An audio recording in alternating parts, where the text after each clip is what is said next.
कई विपक्षी पार्टी और कई लोगों का ये मानना था कि मायावती की वापसी नहीं हो सकेगी। मायावती जनता से दूर नजर आ रही हैं और जनता से दूर इस वजह से नजर आ रही हैं ताकि भाजपा उनके खिलाफ कोई कार्रवाई ना कर दे, यानी कि ईडी सीबीआई से डरी हुई हैं। इस बीच मायावती ने अपनी वापसी का ऐलान खुद ही कर दिया है। जी आप सभी को बता दें, जिस तरीके से हालात बसपा के लिए बने थे, बसपा को डूबता जहाज बताया जा रहा था और उस जहाज का कोई भी सफर तय करना नहीं चाहता था और इसी वजह से कई नेताओं ने बसपा का साथ छोड़ना शुरू कर दिया था।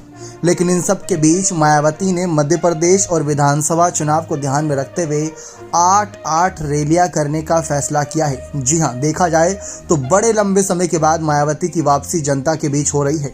वैसे तो उन्होंने अपनी राजनीति को पिछले 4-5 सालों से सोशल मीडिया तक सीमित कर लिया। किसी बड़े मुद्दे पर जनता के बीच ना आना, जो दिखता है वो बिकता है, आप जानते हैं पुरानी कहावत है। लेकिन ना मायावती दिखी और ना ही इनकी पार्टी बिकी, यानी कि पिछले कुछ चुनावों से मायावती को नुकसान ही होता चला गया। इनके वोट बैंक का फायदा उठाकर भाजपा और सपा ने काफ़ी कुछ पाया उत्तर प्रदेश से, और कांग्रेस भी अब दलित वोट बैंक पर नजर बनाए हैं। लेकिन इस बीच मायावती ने रैली के जरिए वापसी का डंका बजाना शुरू कर दिया है। भतीजे आकाश आनंद को आगे करके ये बात साफ कर दी है कि वह अपनी पार्टी के विस्तार की ओर देख रही हैं। जी हाँ, मायावती इसी वजह से ज़्यादा सक्रिय हुई हैं क्योंकि पहले मायावती ये बात साफ कह चुकी थी कि जब कांशीराम जी अस्वस्थ रहते थे, नहीं थे, फिर उन पर काफ़ी दबाव आया मायावती पर, और मायावती इतने दबाव को आगे लेकर चलना चाहती थी, इसी वजह से जनता के बीच कम जाती थी। और इन सब हालातों को देखते हुए मायावती ने अपनी रणनीति में बदलाव करते हुए अपने आप को सीमित रख लिया था और रैलियां करना कम कर दिया था, प्रदर्शन करना कम कर दिया था। लेकिन अगर देश में हालात ऐसे ही रहे, गरीबों के साथ, पिछड़ों के साथ अन्याय होता रहा, तो मायावती जनता के बीच नजर आएंगी, ये बात उन्होंने साफ कर दी है।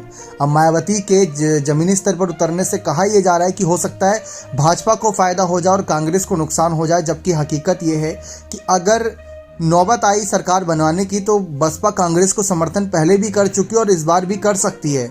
बसपा को ऐसा नहीं है कि कोई कसम खा ली है कि किसी को समर्थन ही नहीं करना है, हालात के हिसाब से समर्थन किया जाएगा। नाराज विधायकों और सांसदों को मनाने के लिए भी और तमाम नेताओं को मनाने के लिए भी मायावती ने यह सोच लिया है कि अब अलग अलग राज्यों में भी अपनी सरकार बनाने की ओर देखेंगे, समर्थन की सरकार रखेंगे, ना कि बाहरी समर्थन की। तो ये मायावती का फैसला उनकी वापसी को और दिखा रहा है और इससे विपक्षी पार्टियां हैरान परेशान हैं। रैलियों में सबसे ज़्यादा नज़र इस बात पर रहेगी कि मायावती क्या मुद्दा उठाएंगी, क्योंकि सरकार केंद्र में इस समय भाजपा की है, राजस्थान में कांग्रेस की है, मध्य प्रदेश में भाजपा की है। तो कैसे और किन मुद्दों पर मायावती किसको घेरेगी, इसी बात से पता चल जाएगा कि मायावती किस मकसद के साथ उतरी हैं जमीनी स्तर पर। बने रहे चैनल के साथ, बहुत बहुत धन्यवाद।